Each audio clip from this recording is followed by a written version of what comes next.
The night glittered with champagne flutes, flashing cameras, and the restless heartbeat of Miami's elite. The Hale Foundation's annual yacht gala was supposed to be a celebration of success, an extravagant show of wealth cruising against the Atlantic's restless waves. The air smelled of sea salt, mixed with perfume worth more than a family car. Laughter rippled across the deck like music from another world, a world where appearances mattered more than loyalty. Lillian Carter stood at the edge of that world, her hand instinctively resting over the swell of her belly. 6 months pregnant, dressed in a pale silk gown that floated like moonlight, she looked fragile yet radiant. Her almond eyes scanned the crowd, searching for the only man she thought she could trust, her husband, Richard Hale.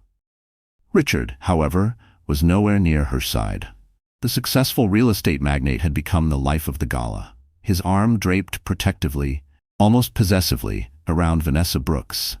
The young brunette assistant glowed in a crimson dress that clung to every dangerous curve. She laughed too loudly, tossed her hair too boldly, while Richard leaned closer, whispering things that made her cheeks flush. Every flash of the paparazzi cameras seemed to frame them as the perfect couple, as though his actual wife were invisible. Lillian's heart stuttered. She had told herself the rumors were exaggerations, just whispers born from jealousy. Yet tonight the truth stood undeniable, paraded under crystal chandeliers and the eyes of hundreds of guests. Her throat tightened, but she forced her chin higher. She would not give them the satisfaction of seeing her break. The yacht glided further from shore, city lights shrinking into distant stars. Music swelled, violins and jazz trumpets blending with the rhythm of waves. Waiters weaved through the crowd with silver trays. Toasts were raised in Richard's honor. Vanessa clinked her glass against his with a smug smile, as though she had already won the crown. "Ladies and gentlemen," Richard's voice thundered across the deck, amplified by the microphone. "Tonight is not just about wealth. It's about vision. It's about building futures." He paused, squeezing Vanessa's hand deliberately. "And it's about the people who stand beside us as we chase our dreams." The crowd applauded.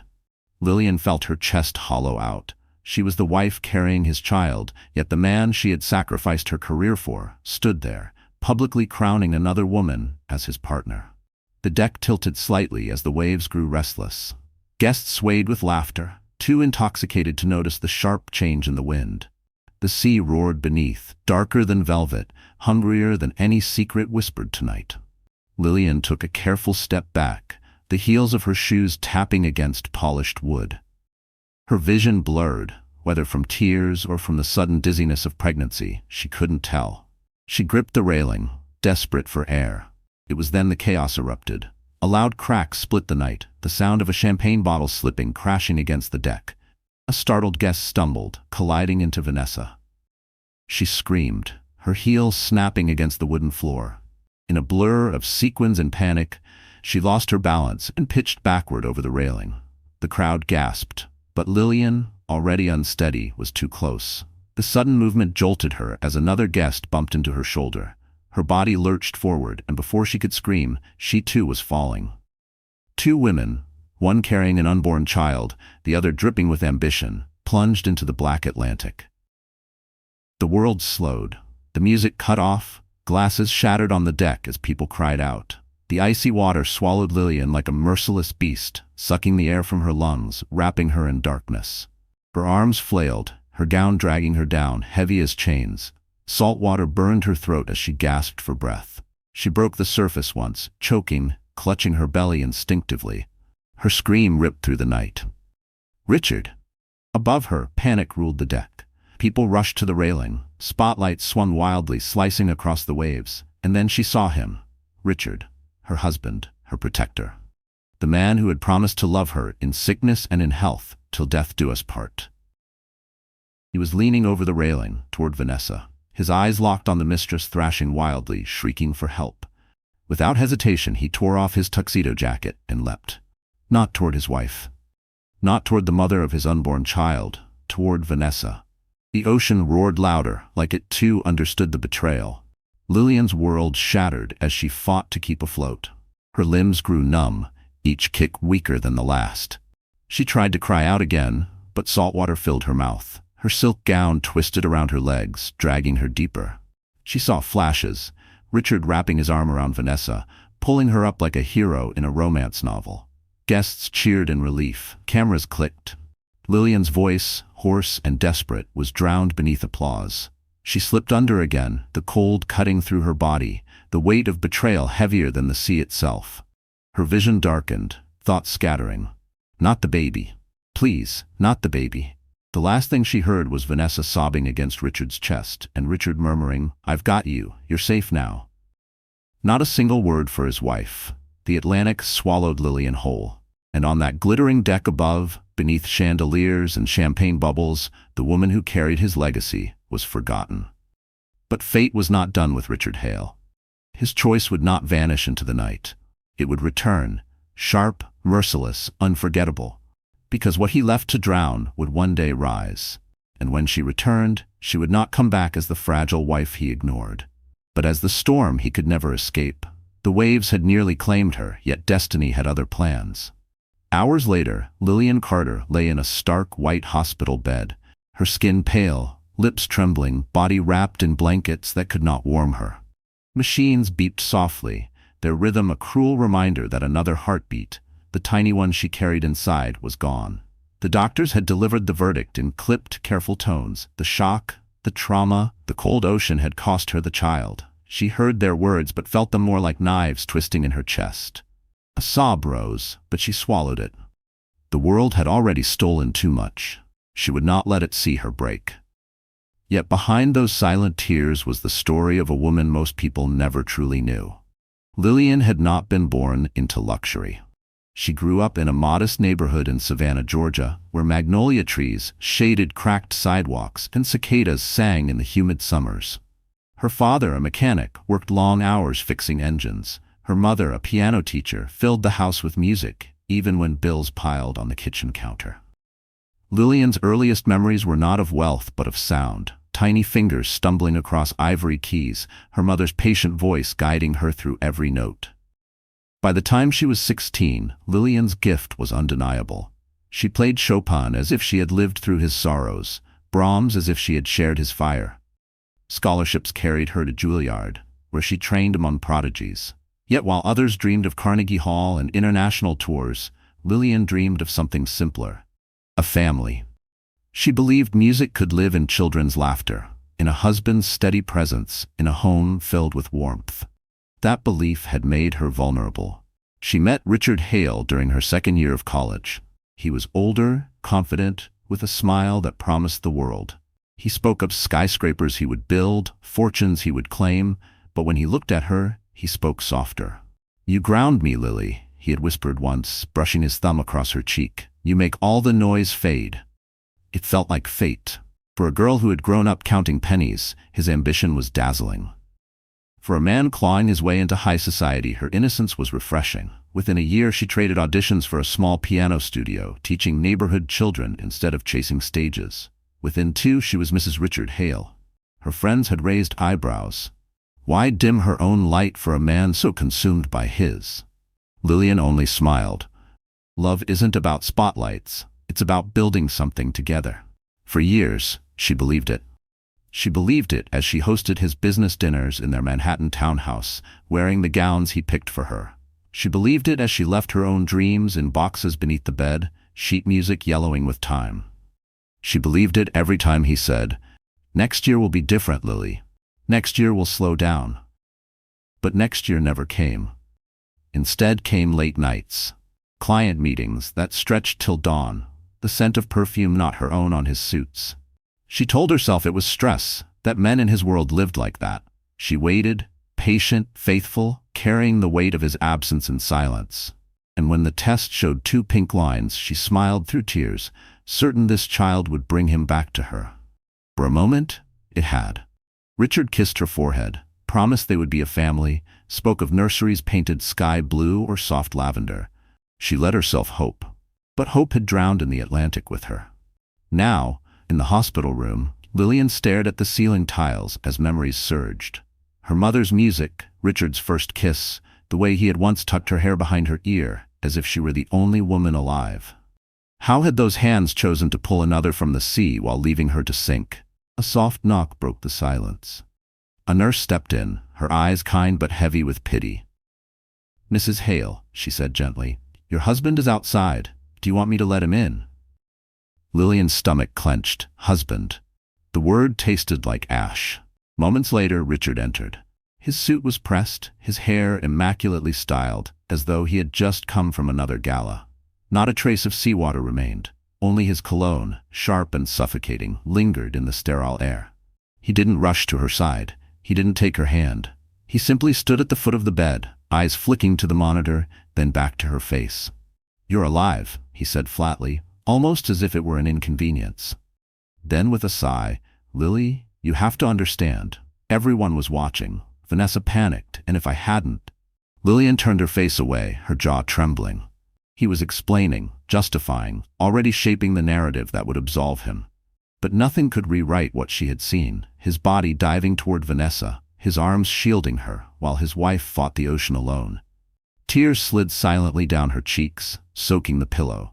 She didn't beg, she didn't argue. Something inside her had cracked too deeply for words. Richard exhaled, irritated by her silence. "Don't make this harder than it is. You're strong. You'll get over it. And for God's sake, don't tell anyone about losing the baby. It'll ruin everything we've built." The words struck harder than the waves ever could. She had lost her child.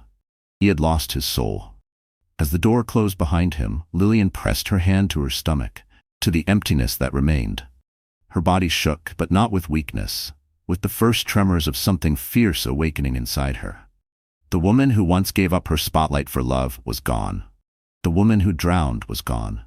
What would rise in her place would not be silent. And somewhere beyond those hospital walls, destiny was already moving. A man from her past, Ethan Ward, was about to re-enter her life, carrying the power Richard never imagined she could wield. The city of Miami glittered like a jewel that night, the skyline carved against the velvet horizon. Skyscrapers shimmered with glass and neon, while the harbor pulsed with life. Yachts bobbed under strings of fairy lights, each vessel competing to prove who held more power, more influence, more secrets. But none outshone the Hale Foundation's gala yacht, an ocean palace worth more than most people would earn in 10 lifetimes. It was a ship designed to impress. Golden chandeliers swayed gently with the tide, their light scattering across marble floors flown in from Italy. Velvet curtains framed glass doors that opened onto terraces draped with orchids. Champagne fountains sparkled, caviar pyramids towered on silver trays, and a live jazz orchestra played as if even the Atlantic bowed to their rhythm. Guests in gowns and tuxedos drifted through the glittering maze, their laughter sharp as crystal. From the outside, the yacht embodied triumph, yet beneath the perfume and polished smiles, cracks pulsed like veins. For Richard Hale, the evening was more than philanthropy. It was spectacle, a coronation of his ambition. Every camera flash was a stone in the empire he wanted the world to see. And standing at his side, Vanessa Brooks, his mistress, wore her crimson gown like a crown jewel, daring anyone to question her place. To the world, they looked invincible. To Lillian Carter, it felt like exile in plain sight. Hours before the fall into the ocean, Lillian had arrived quietly, stepping onto the gangway as photographers swarmed Richard and Vanessa. Their laughter carried over the crowd like champagne bubbles, shallow and intoxicating. Lillian walked alone, her pale silk gown hugging the curve of her stomach, her heels tapping against the polished deck. Cameras barely noticed her, as though she were a shadow in her own marriage. Inside, the atmosphere was suffocating. Chatter revolved around stock prices, real estate empires, and private jets. Waiters glided with trays of foie gras and oysters, their faces impassive as million-dollar deals were whispered over crystal glasses. To the guests, suffering was abstract, a statistic for a speech, never a lived experience. Yet in one corner, away from the chandelier's glare, Lillian had found a sliver of silence. She rested against the railing, letting the ocean breeze cool her burning cheeks. Her fingers brushed her belly. She whispered promises only her child could hear. "You will never feel alone. I will protect you, even if the world turns its back." The irony was cruel. Hours later, the world did turn its back. But before that tragedy, the gala itself had staged the perfect theater for betrayal. Richard played the role of host flawlessly, striding through clusters of investors with his arm glued to Vanessa's waist. He clinked glasses, posed for cameras, spun grand promises of expansion. Each gesture was a performance, rehearsed and deliberate. Guests ate it up, too blinded by his rising star to notice the storm brewing beneath the surface. And yet, not everyone was fooled. Among the guests was a figure who watched with quiet intensity, Ethan Ward. The reclusive tech magnate had slipped onto the yacht with little fanfare. His tailored navy suit was understated compared to the flamboyance around him, but the room shifted subtly when he entered. Power didn't always need volume. Sometimes it was carried in silence, in the way eyes followed him, in the whispers that trailed his name.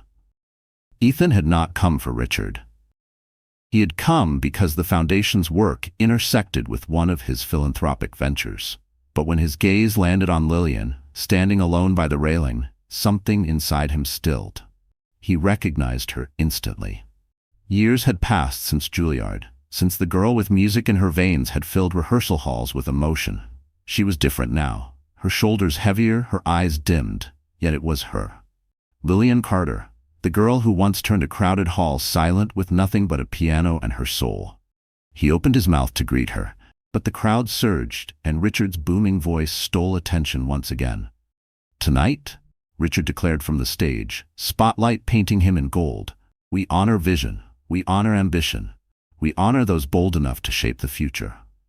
His words rang hollow to Lillian, but the audience erupted in applause.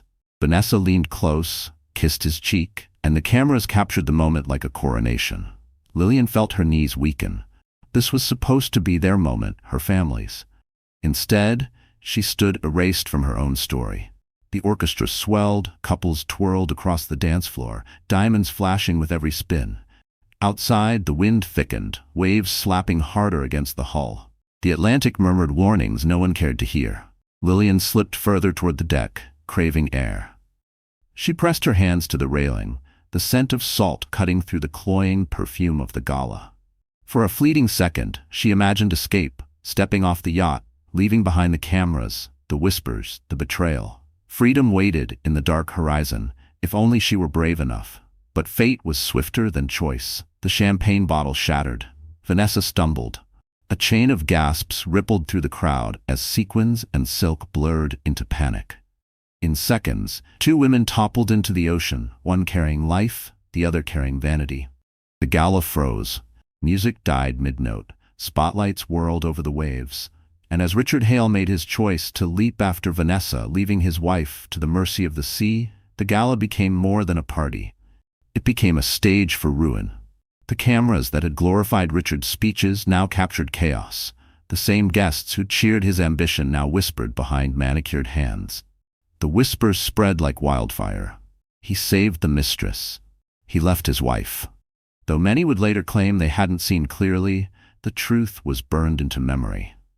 The setting that was meant to crown Richard Hale's greatness instead scripted his downfall. And high above the dark waves where Lillian fought for breath, Ethan Ward clenched the railing. His jaw tightened as he watched her struggle, the woman he once knew being erased before the world's eyes. He had stayed silent for years, watching her disappear into Richard's shadow. But in that moment, something shifted. The gala's lights burned brighter, but Ethan's resolve burned hotter. This was not the last time Richard Hale would humiliate Lillian Carter, but it would be the last time she faced it alone. Because what began on a glittering yacht in Miami would spiral into a reckoning neither Richard nor Vanessa could escape.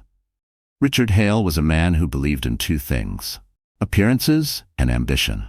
To the world, he was the embodiment of success. A real estate mogul whose name appeared in Forbes, a man who could walk into any boardroom and silence rivals with a single smirk. But behind the polished image was something darker, something sharper. He had built his empire not just with strategy, but with ruthless calculation, stepping on anyone who slowed him down. For Richard, love was never about devotion. It was about utility. Lillian Carter had once been useful, an innocent beauty who softened his image, a devoted wife who polished his reputation as a family man.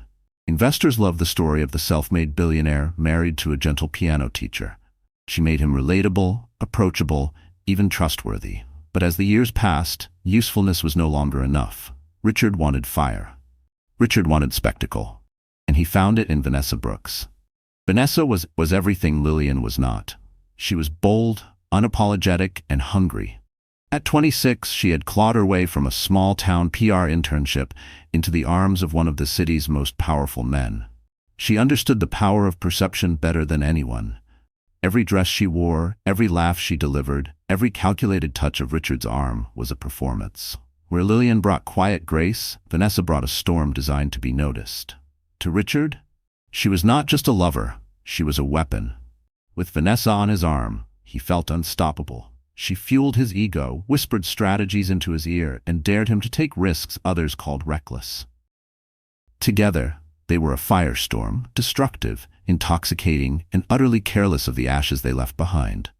That night on the yacht, as guests raised their glasses, Vanessa played her role to perfection. Her crimson gown shimmered under the chandeliers, her lips curved in a smile that was both invitation and provocation. Every gesture screamed possession. She wasn't just at Richard's side, she was staking her claim before the entire city. And Richard let her. He knew the whispers swirling through the crowd. Isn't his wife pregnant? Why is he parading that woman around? But he thrived on scandal. Attention, even negative, kept him relevant. For Richard, there was no such thing as bad press, only free publicity. If anything, humiliating Lillian in public sent a message. He wasn't bound by anyone's expectations, not even those of his own wife. Lillian, watching from the corner, had felt each gesture like a blade. But to Richard, her suffering wasn't tragedy, it was strategy. He thought she would endure it quietly, as she always had. He counted on her silence, her loyalty, her fear of scandal. He believed she would never fight back. Vanessa, however, took it further. She relished Lillian's pain. Every time their eyes met across the deck, Vanessa's smile widened, dripping with mockery.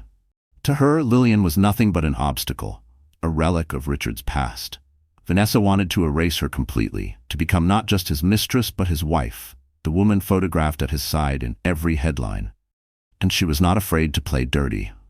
Behind the scenes, Vanessa had begun planting seeds of manipulation. She whispered to Richard that Lillian was weak, fragile, unfit to stand beside a man destined for greatness.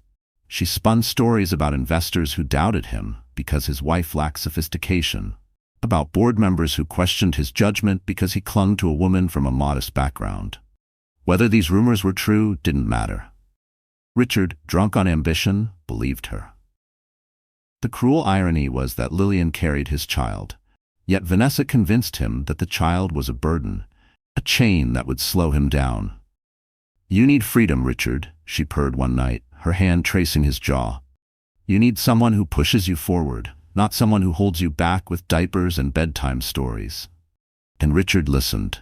That was why, when the Atlantic swallowed both women, his instincts were not to save the mother of his unborn child, but to rescue Vanessa, the woman who made him feel invincible. The cameras captured him clutching Vanessa like a hero, his soaked shirt clinging to his muscles, while Lillian sank into darkness. To the crowd, it was shocking. To Richard, it was natural. He had already chosen which future he wanted, and it wasn't the one with his wife. But what neither Richard nor Vanessa understood was that their arrogance had set a stage larger than themselves. The gala guests had seen, investors had whispered, cameras had clicked. In trying to showcase his power, Richard had revealed his cruelty. In trying to flaunt her victory, Vanessa had exposed her shamelessness. They thought they were untouchable, but reputations like empires can crumble overnight. In the days that followed, Richard doubled down. He visited Lillian in the hospital not out of love, but to control the narrative. "Keep quiet," he warned her, his tone more like a CEO addressing a liability than a husband speaking to a grieving wife. "If word gets out that I left you, it'll ruin everything. Think of the company. Think of the headlines." Vanessa, meanwhile, basked in the chaos. She played the victim in hushed tones to the press, pretending the fall had traumatized her, painting Richard as her savior. She knew sympathy would only secure her place at his side. Her crocodile tears, her trembling hands, every performance tightened her grip on him. To the outside world, they looked united, powerful, untouchable. But behind closed doors, their foundation was already cracking. Because while Richard and Vanessa schemed, they underestimated the woman they had discarded. They thought Lillian's silence meant defeat. They thought her pain would chain her forever. They thought the ocean had broken her. They were wrong. Even as Richard basked in false applause and Vanessa sharpened her claws, another force stirred quietly in the shadows. Ethan Ward, the man they had barely noticed, had seen everything. And unlike the crowd, he would not forget. Richard Hale and Vanessa Brooks believed they had buried Lillian Carter. But in truth, they had forged her. And when she rose, it would be their empire that drowned. The news broke before dawn. By the time sunlight spilled across Manhattan, headlines screamed the scandal that had unfolded on the glittering waters of Miami. Billionaire Richard Hale leaps to save Mistress during gala disaster. Pregnant wife struggles alone. Society gala turns to scandal. Who did Hale choose? Every tabloid, every morning show, every gossip column plastered the same images. Richard dragging a drenched Vanessa Brooks onto the yacht, her crimson gown clinging like a second skin, her hands clutched around his neck. His face, noble in profile, looked like the perfect hero's mask. But in the corner of one photo, blurred yet undeniable, was Lillian Carter's hand reaching out from the waves, moments before she slipped beneath. The public devoured it. Talk shows debated whether Richard had acted instinctively or selfishly. Social media raged with hashtags, Save Your Wife, Team Vanessa, Billionaire Scandal. The video, captured on a guest's phone, spread like wildfire. Vanessa screaming, Richard diving without hesitation, the spotlight illuminating everything, except the woman he left behind. By breakfast, Richard Hale's empire was on fire. At the hospital, Lillian lay pale and silent, her body weak, her soul bruised. The child she had dreamed of cradling was gone. But worse than the loss of her baby was the knowledge that the world now knew. She had been erased publicly, her humiliation televised, dissected, turned into entertainment. Strangers debated her worth on screens, judged her silence, mocked her fragility. When Richard arrived, flanked by his publicist, his first words weren't, "Are you all right?" They were, "We need to control the narrative." Lillian turned her face to the window, her eyes dry. She had no tears left. "Don't speak to the press," Richard continued, pacing. "They'll twist your words. Just stay quiet until this blows over. Vanessa and I." He caught himself, but the slip was already poison in the air. "I mean, we'll handle it," Lillian whispered. "We?" Richard sighed, as though she were the unreasonable one. "She nearly died, Lily. I couldn't just let her drown in front of everyone. Imagine the headlines if I hadn't acted. Investors would have panicked. It would have destroyed everything I've built." Her chest tightened. Not once had he mentioned their baby. Not once had he acknowledged her pain. To him, this wasn't tragedy. It was inconvenience. The door opened, and Vanessa swept in, a silk scarf wrapped around her damp hair, her eyes red but calculating. She gasped theatrically when she saw Lillian in bed. "Oh, Lillian, thank God you're all right," she breathed, clutching Richard's arm as though she might collapse without him. "We were so worried." The audacity made Lillian's stomach churn. Vanessa perched delicately on the chair beside Richard, her hand never leaving his sleeve. Every word was a performance, every glance angled as if cameras might be hidden in the walls. "We must all stay united," Vanessa said softly, squeezing Richard's hand. "The press loves a scandal, but if we show strength, if we stand together, they'll move on." United. Together. Lillian wanted to scream. She was the wife. She had carried his child. Yet here she sat, treated as the intruder in her own life, while the mistress dared to speak of unity. The humiliation burned deeper than salt water ever could.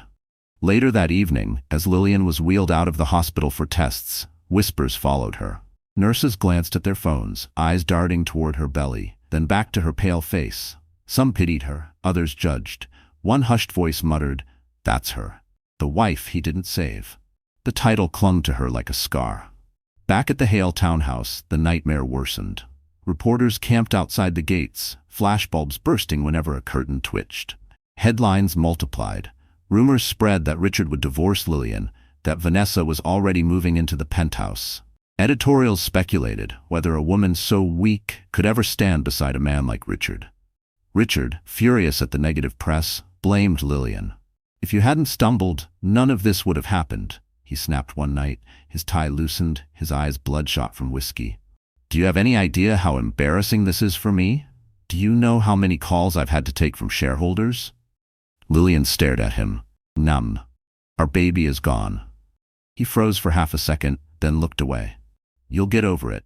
The words shattered something inside her. The next morning, the humiliation became complete. On the cover of a major magazine, splashed across every newsstand in the city, was the image of Richard and Vanessa leaving a charity dinner. He guided her into a limousine, his hand at the small of her back, his smile wide. The headline read, "Love triumphs over tragedy. Richard Hale and Vanessa Brooks, the city's new power couple." Lillian stood at the corner newsstand, the cold wind biting her cheeks as she stared at the glossy betrayal. Strangers passed, their eyes flicking from the magazine to her face. Some recognized her. A few shook their heads in pity. One whispered too loudly, "That's her." The one he left in the water. She felt stripped bare, her dignity auctioned to the highest bidder. That night, alone in the townhouse that felt less like a home and more like a gilded cage, Lillian collapsed on the floor of the nursery. The walls were painted soft lavender, tiny stars stenciled across the ceiling. The crib stood empty, mocking her. She pressed her forehead to the wooden bars, her body trembling. Her humiliation was complete. She had lost her child, she had lost her husband, and now, before the eyes of the world, she had lost her place as his wife. But in the silence of that nursery, something shifted. The humiliation that had broken her began to harden into resolve. She whispered to the emptiness, to the child she would never hold, "They think I'm weak. They think I'm finished. But they don't know me. They don't know what I'll become."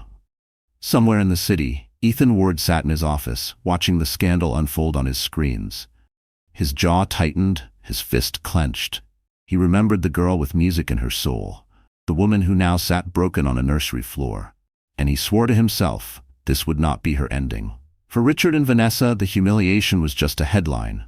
For Lillian, it was the fire that would forge her rebirth. And when she rose, the world that mocked her would tremble. The Hale townhouse loomed like a mausoleum. Its marble floors gleamed, its chandeliers glittered, but every room was hollow, echoing with silence that mocked her. For years, Lillian had poured her soul into making this house a home. Fresh flowers on the dining table, music drifting from the piano, the faint smell of vanilla candles she lit every evening. Now the flowers withered in their vases, the piano was shut tight, and the air smelled only of loneliness. Her humiliation had been public. Her grief was private, and both were unbearable. She spent hours in the nursery, the lavender walls pressing in on her like a cruel reminder. Tiny socks folded neatly in drawers, storybooks stacked beside the crib, a rocking chair waiting for lullabies that would never come.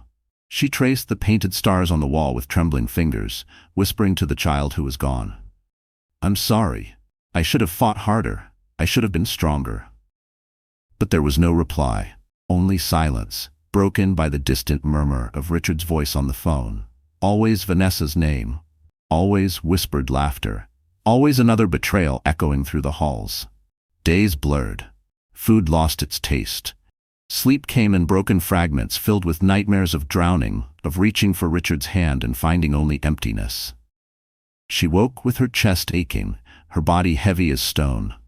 Sometimes she didn't rise at all. Her friends, once vibrant threads in her life, had fallen away under Richard's influence. He had discouraged them, calling them distractions.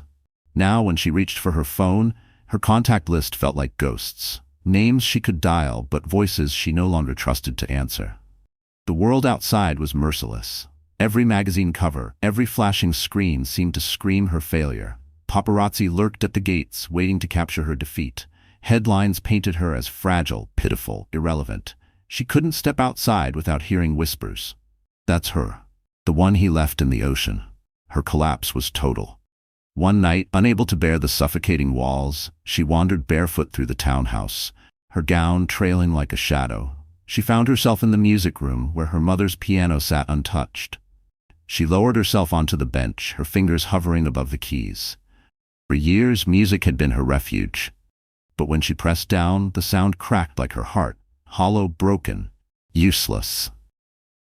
She slammed the lid shut and buried her face in her hands. That was when Richard walked in. He smelled of expensive cologne and champagne, his tie loosened, his smile smug. Vanessa's lipstick still stained the collar of his shirt. He looked at Lillian not with love, not even with pity, but with irritation. "You can't keep moping like this," he said flatly, pouring himself a glass of scotch. "It's embarrassing. People are watching. Investors are nervous. Do you think I can run an empire with my wife crying on the floor like some tragic widow?" Lillian lifted her head slowly, her eyes red, her cheeks streaked with tears. "I lost our child, Richard." He swirled his drink, unimpressed. "And I lost $500 million in stock value this week. We all have burdens." The cruelty stunned her, but it no longer surprised her. She stared at him, hollow, realizing the man she had once loved had died long before their baby. What stood before her was a stranger who wore her husband's face but none of his soul. After he left, slamming the door behind him, Lillian collapsed on the floor. She pressed her palms to the cold marble, the tears flooding freely now. For the first time, she whispered the thought that had been growing like poison in her chest. "I can't survive this." The despair was a tide, pulling her under, drowning her in hopelessness. She curled against the floor, her breath ragged, her body trembling. Hours passed. The house swallowed her cries, just as the ocean once had. But in that silence, something unexpected happened. Her mind drifted back to her childhood, to the tiny house in Savannah. She saw her mother at the piano, smiling gently as she guided her hands over the keys. She heard her father's voice, steady and strong, telling her, "Lily, when life knocks you down, you don't stay down. You get up, you fight back."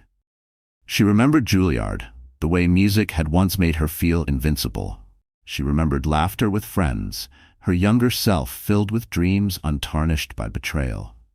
She remembered a boy named Ethan Ward, who used to sit in the back of rehearsal halls, clapping the loudest when she played, telling her she had a gift the world would never forget. And for the first time in weeks, Lillian's sobs slowed. She realized she had been measuring herself by Richard's shadow for too long. She had built her life around his ambition, his approval, his love. Without him, she thought she was nothing. But maybe, just maybe, his absence revealed the truth. She was more. She had always been more. Her body still ached, her heart still bled, but deep inside a spark flickered, weak, fragile, but alive. That night, she rose from the floor. She walked back to the nursery, placed her hand on the crib, and whispered, "I will not die here. I will not let him bury me." The collapse had been brutal, stripping her of everything. But in the ruins, the foundation of something new trembled awake. And outside, beyond the townhouse walls, forces were already shifting. Ethan Ward had begun making calls. He had seen the scandal, the betrayal, the humiliation. And unlike Richard, Ethan had not forgotten who Lillian truly was. Her collapse was not the end. It was the silence before the storm. And soon, Richard and Vanessa would learn that the woman they left to drown was not gone. She was only gathering strength. The storm had stripped her down to nothing. But sometimes it takes ruin to prepare the ground for rebirth. Lillian Carter had collapsed, but she was still breathing. And somewhere in the heart of Manhattan, someone else was watching. Someone who had not forgotten the girl she once was. Ethan Ward. The world knew him as the enigmatic CEO of Ward Technologies, a self-made billionaire who turned a garage startup into an empire that powered half the country's digital backbone. But long before the headlines, long before the wealth, he had been Ethan. The boy who sat in the back of Juilliard's practice rooms, listening to Lillian's fingers dance across ivory keys. He had loved her then, quietly, fiercely, knowing she belonged to someone else. And when she married Richard Hale, Ethan had stepped aside, swallowing his own heart. But he had never stopped watching from the shadows, never stopped admiring the music that had once filled entire halls with emotion. When the scandal broke, when the images of Richard saving Vanessa while Lillian vanished beneath the waves flooded every screen, Ethan felt a fury he had buried for years ignite like wildfire. He remembered the girl who had once made him believe in beauty, and he knew he could not stay silent any longer. 3 nights after the accident, Lillian sat alone in the townhouse library, surrounded by shelves of books she had never read. Richard was gone again, no doubt with Vanessa draped across his arm at some exclusive rooftop bar. The house creaked with emptiness, the kind that pressed down like a weight on her chest. A knock startled her, sharp, firm. She hesitated. Richard never knocked. When she opened the door, Ethan stood there, He was taller than she remembered, his frame broader, his presence commanding in the quiet night. His suit was sharp, his expression sharper, but his eyes, the same steady hazel eyes she had known years ago, softened the moment they landed on her. "Lily," he said, his voice low, steady, carrying her name like a promise. Her breath caught. For the first time in weeks, she felt her knees tremble not from grief, but from recognition. "Ethan, what are you doing here?" He stepped inside, his gaze sweeping across the hollow house. "I saw the news. The whole world saw the news." His jaw tightened. "I couldn't stay away." Tears welled before she could stop them. She turned, embarrassed, pressing her fingers to her face. "You shouldn't have come. You don't know what it's like." "I know exactly what it's like," he interrupted, his tone sharper now. "I watched a man choose a performance over the woman who gave him everything. I saw the way he left you. And I won't let him erase you, Lily. Not again." The words cracked something inside her. For so long she had been invisible, her pain dismissed, her worth diminished. And now, here was someone who saw her, not as a liability, not as a shadow, but as herself. She sank into a chair, her body trembling. "It's over, Ethan. My baby is gone. My marriage is gone. And the world thinks I'm pathetic." He crouched before her, his eyes locking onto hers with a fire she hadn't seen in years. "The world doesn't decide who you are. He doesn't decide who you are. You do." She wanted to believe him. God, she wanted to, but despair clung to her like chains. "I don't have the strength." Ethan's voice softened. "You do. You just don't see it yet. But I do. I always have." Silence filled the room, thick and fragile. For the first time since the accident, Lillian let herself breathe fully.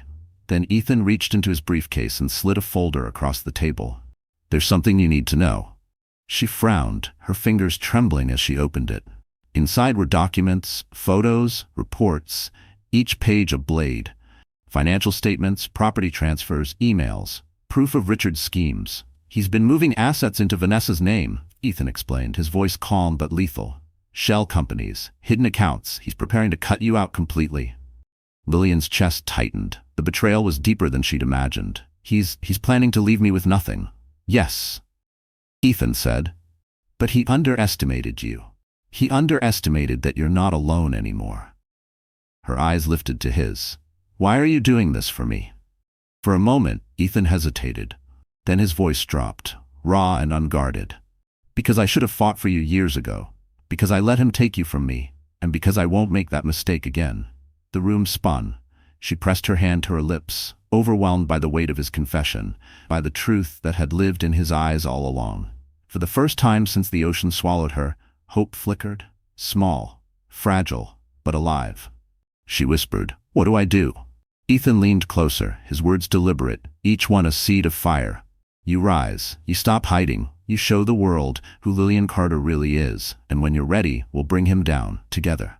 Her hands trembled as she touched the folder again, the evidence that Richard's empire was built on betrayal. She thought of the nursery, the lavender walls, the empty crib. She thought of the humiliation, the headlines, the whispers, and slowly her grief began to twist into something sharper. Resolve.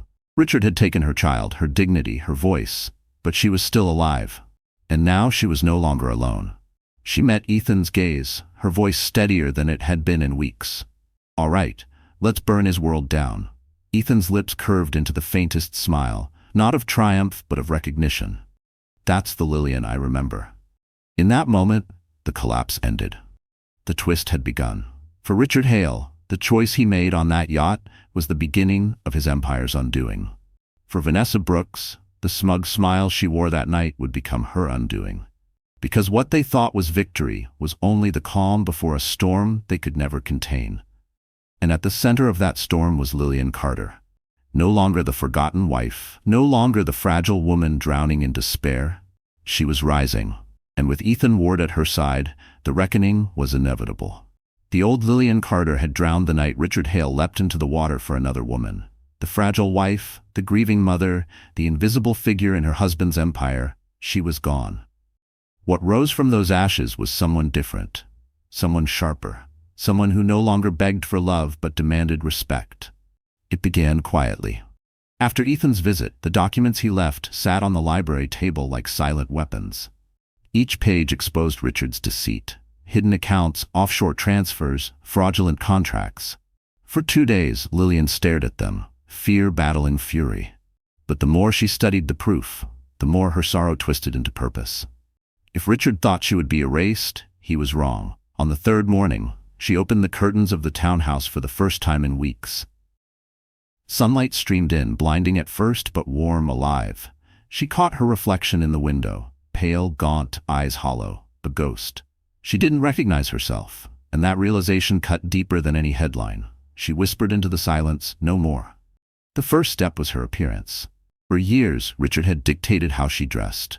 Soft colors, conservative cuts, gowns that made her a background ornament.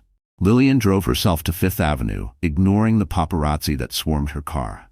Inside a high-end boutique, she faced the mirror as a stylist draped her in a fitted black dress, sharp lines hugging her frame. She let her hair fall in loose waves instead of the restrained bun Richard always demanded. Red lipstick, bold and unapologetic, stained her mouth. When she looked again, she didn't see the forgotten wife. She saw a woman stepping into her own spotlight. The next step was reclaiming her voice. Ethan arranged a discreet meeting at one of his private offices in Midtown. Inside the glass tower overlooking the city, Lillian spread Richard's documents across the table. Ethan watched as she moved with newfound focus, her fingers tracing numbers, her mind sharp. "He thinks I don't understand finance," she said, her voice steady. "He always told me to leave the business to him, but I see it now. Every lie, every transfer." Ethan's lips curved into a faint smile. "Good, because knowledge is power, Lily, and you're holding enough to destroy him." She lifted her chin, a spark igniting in her eyes. "Then let's make sure he never sees it coming." But transformation wasn't only about strategy. It was about reclaiming life. One evening, Lillian returned to her piano. For weeks it had been silent, a coffin for the music that once defined her. She sat at the bench, her hands trembling, then pressed a single key. The note rang out, fragile but pure. She pressed another, and another. Soon the room filled with a melody, haunting, broken, but alive. Tears streamed down her face, but they weren't only of sorrow. They were of rebirth. Ethan, listening from the doorway, felt his chest tighten. The girl he once knew was returning, but she was different now, stronger, forged by fire. Word of her change spread quietly. When paparazzi captured her leaving a boutique in that sharp black dress, headlines shifted. From tragedy to triumph, Lillian Carter steps out in stunning new look. Is Richard Hale's wife preparing for a comeback? Public sympathy that once painted her as pitiful now began to twist into admiration. The narrative was changing, and Richard had no control over it. Meanwhile, Richard spiraled. His stock continued to plummet, investors whispered doubts, and Vanessa, though still at his side, grew restless. She hadn't expected Lillian to survive, let alone rise from humiliation with a power that threatened them both. One evening, Richard confronted Lillian at the townhouse. He stormed into the library, eyes blazing, Vanessa trailing behind in a silk robe. "What the hell do you think you're doing?" he snapped, slamming a magazine onto the table. On the cover was Lillian in her new dress, walking with her head high, Ethan discreetly at her side. "You're embarrassing me. You're embarrassing this family." Lillian looked up calmly from her papers. "What family, Richard?" The words cut sharper than knives. Vanessa sneered, stepping forward. "You think a dress and some makeup make you powerful? You're still the woman he left in the water." Lillian rose slowly, her gaze locking onto Vanessa's with unflinching fire. "Yes, he left me, and I survived. But do you know what survival does, Vanessa? It makes you fearless, and you," she let her eyes sweep Vanessa's trembling frame, "are nothing without him." For the first time, Vanessa faltered, her smile cracking. Richard slammed his fist against the table. "Don't test me, Lillian. You'll lose." But Lillian didn't flinch. She leaned closer, her voice low but lethal.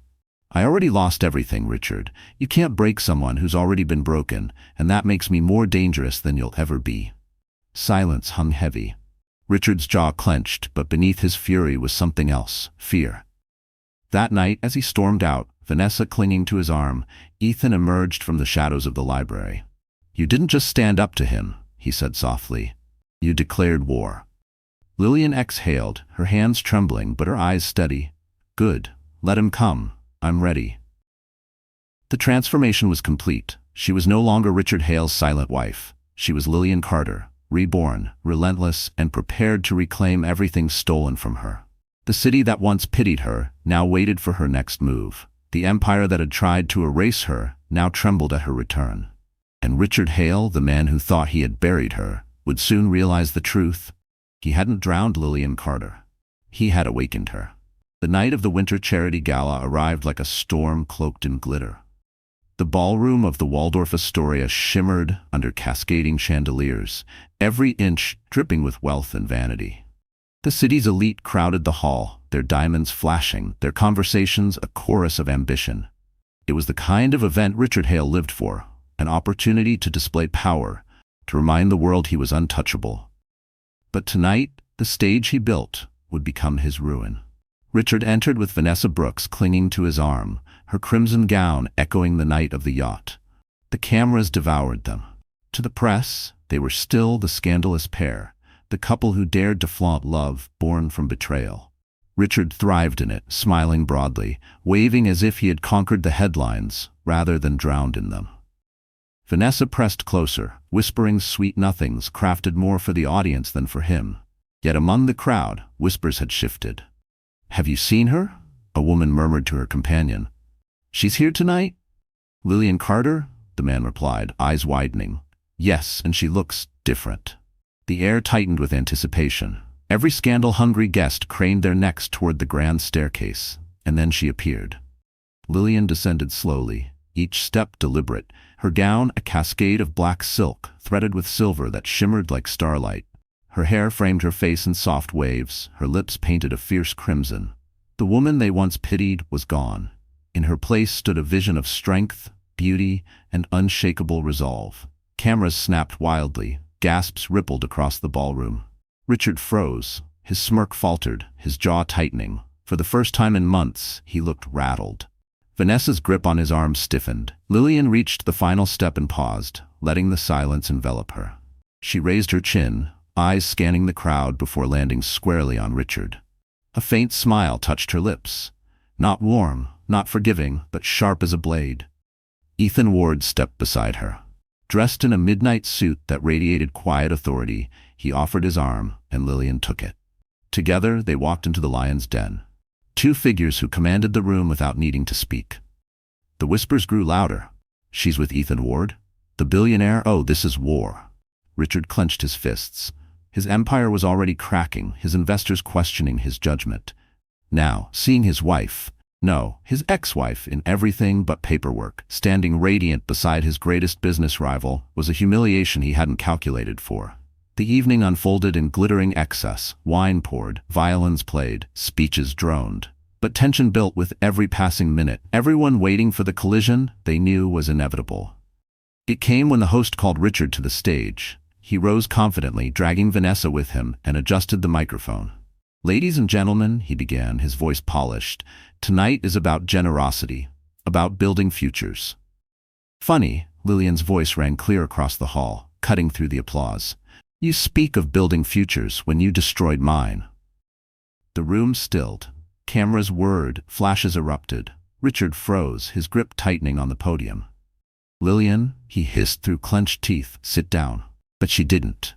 She stepped forward, Ethan beside her, and mounted the stage. The crowd parted like the Red Sea, eyes wide, hungry for blood. Lillian faced the audience, her posture regal, her voice unwavering. "Months ago, this man left me to drown while he saved another woman. He let me lose my child. He humiliated me before the world." Her eyes swept the stunned faces. "And while you all debated whether it was instinct or betrayal, he was transferring millions into offshore accounts, hiding assets, preparing to discard me completely." Gasps rippled. Journalists scribbled furiously, microphones thrust forward. Ethan stepped up, his voice calm but deadly. "I have documents that prove it. Shell companies in Vanessa Brooks's name, fraudulent contracts, embezzlement masked as philanthropy. Richard Hale's empire isn't built on vision. It's built on deceit." The ballroom erupted. Voices clashed, cameras flashed, guests surged forward to catch every word. Richard's face drained of color. "That's a lie," he roared, slamming his fist on the podium. "She's bitter. She's—" "Don't," Lillian cut in sharply, her voice slicing through his fury. "Don't you dare call me bitter for speaking the truth. You left me in the ocean, Richard. You left our child. You can deny your crimes, but you can't erase what the world saw. Vanessa tried to step forward, her voice trembling. This is ridiculous. She's just... Lillian turned, her gaze pinning her like a dagger. You think wearing his arm makes you powerful? You're nothing but a pawn. He'll discard you the moment you stop being useful, just like he tried to discard me. The words hit harder than any slap. Vanessa's face crumbled, her mask of superiority cracking under the weight of truth. Richard lunged toward Lillian, rage boiling, but Ethan moved instantly, intercepting him with a steady hand on his chest. The two men locked eyes, silence thick with unspoken challenge. Richard faltered, not because he feared Ethan's strength, but because for the first time, he saw the room wasn't with him. The crowd was with her. Flashes blinded him, reporters shouted questions, guests muttered condemnation. Years of carefully crafted reputation unraveled in minutes. The king had been dethroned, not in private, but under chandeliers and cameras. Lillian didn't gloat. She didn't need to. She simply looked at Richard one final time, her eyes calm, her voice soft but devastating. You thought you buried me, but all you did was set me free. She stepped down from the stage, Ethan's hand steady at her back. The ballroom erupted into chaos behind them, reporters swarming Richard, Vanessa sobbing, investors storming out. But Lillian walked forward, unshaken, her head high. Her revenge was not a scream. It was not a fight. It was truth revealed in the one place Richard valued most, public perception. And in that world, he was finished. The woman he had left in the ocean had risen, and tonight, she drowned him instead. The fallout from the Winter Charity Gala rippled across the city like an earthquake. Overnight, Richard Hale's empire crumbled. Investors pulled out, boards resigned, headlines shifted from admiration to condemnation. Hale exposed Mistress, fraud, and betrayal. From mogul to monster, Richard Hale's public downfall. The video of the confrontation went viral. Millions watched as Lillian Carter, once dismissed as fragile, stood tall before the cameras, her voice steady, her truth undeniable. In living rooms and offices across America, people cheered. Mothers who had been abandoned, wives who had been betrayed, daughters who had been silenced. They saw themselves in her. Richard's attempts to fight back only worsened the damage. Each denial was met with another leaked document, another piece of evidence. His lawyers scrambled, but the walls closed in fast. Federal investigators launched inquiries. Whispers of indictments grew louder. Vanessa Brooks, once smug in her stolen spotlight, found herself shunned. Friends stopped answering calls, sponsors withdrew invitations. She had been Richard's trophy, and when his crown shattered, so did her status.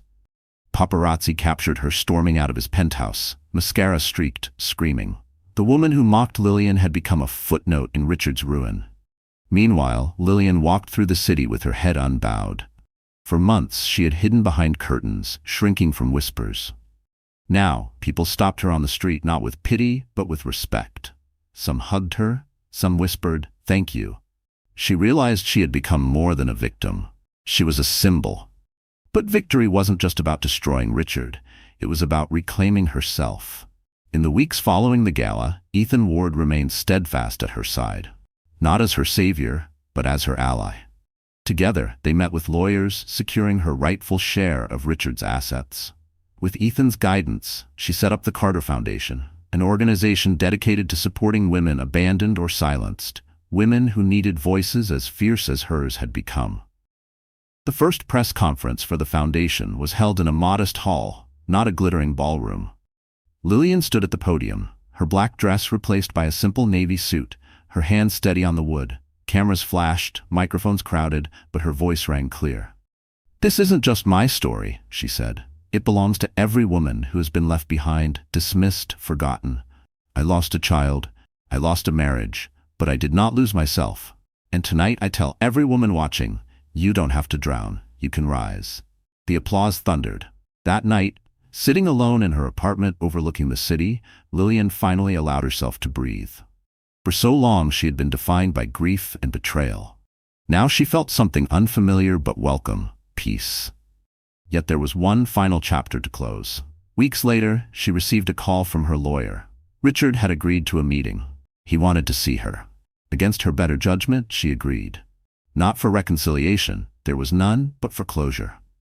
The meeting took place in a sterile law office, the city skyline looming behind tall windows.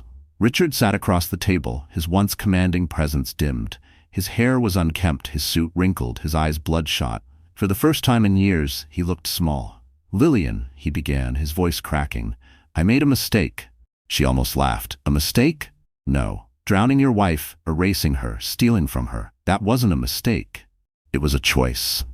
"You didn't make one mistake, Richard," she said calmly. "You made hundreds, and you chose them, one after another." He flinched but pressed on. "I lost everything. The company, the money, Vanessa, all gone. But you," his eyes flickered desperate, "you could still come back. We could start over." Lillian leaned forward, her gaze piercing. "Start over? You left me in the ocean. You let me lose our child, and then you paraded another woman through my grief. Do you think forgiveness erases that?" Richard swallowed hard. "I regret it every day." "Good," she replied simply. "Live with that regret, because I don't regret leaving you." She stood, sliding the divorce papers across the table. "This is the last time we speak. Goodbye, Richard." As she walked out, she felt lighter than she had in years. Behind her, Richard slumped, drowning now, not in water, but in the consequences of his own choices. Outside the building, Ethan was waiting. He didn't ask what had been said. He didn't need to. He simply offered his arm, and she took it. Weeks turned into months. The Carter Foundation flourished, helping countless women find their voices again. Lillian filled her apartment with music once more, her piano echoing with strength rather than sorrow. She still grieved her child, but she no longer carried the grief alone. One evening, Ethan invited her to a rooftop overlooking the city. The skyline glowed, the air crisp with spring. He handed her a glass of wine, his eyes steady, his smile soft. "You've built something incredible," he said. "Not just the foundation, yourself." She looked at him, her heart steady for the first time in a long time. "I couldn't have done it without you." He shook his head. "You always had it in you, Lily. I just reminded you." Silence stretched between them, warm and unspoken. Then, softly, she whispered, "Maybe it's time I stopped surviving and started living." Ethan reached for her hand. "Then let's live." For the first time in years, she let herself smile. Not for cameras, not for survival, but for herself. The city lights shimmered below, but they no longer felt like prisons of wealth and scandal. They felt like stars, guiding her toward a future she had claimed with her own strength. Richard Hale faded into headlines of disgrace. Vanessa Brooks disappeared into obscurity. But Lillian Carter rose higher than either had ever imagined. The woman who was left to drown had not only survived, she had rebuilt. She had reclaimed, she had risen. And her story closed not with loss, but with triumph. Because sometimes the greatest revenge is not destruction, but healing. And Lillian Carter had done both. So that's how the story comes to an end, my dear friends. And if you're still here with me right now, it means something in Lillian's journey touched your heart in a way that words can hardly explain. Maybe it was the pain of betrayal, maybe it was the strength she found in the middle of despair. The Stoic philosopher Marcus Aurelius once said, "You have power over your mind, not outside events. Realize this, and you will find strength." That's exactly what this story reminds us. Healing doesn't come from those who hurt us. It comes from the courage we choose to build inside ourselves. No matter how deep you've fallen, you can rise again. And if this story gave you even a little spark of hope or reflection, please hit that like button, share this video with someone who might need it, and don't forget to subscribe so we can keep walking through these powerful stories together.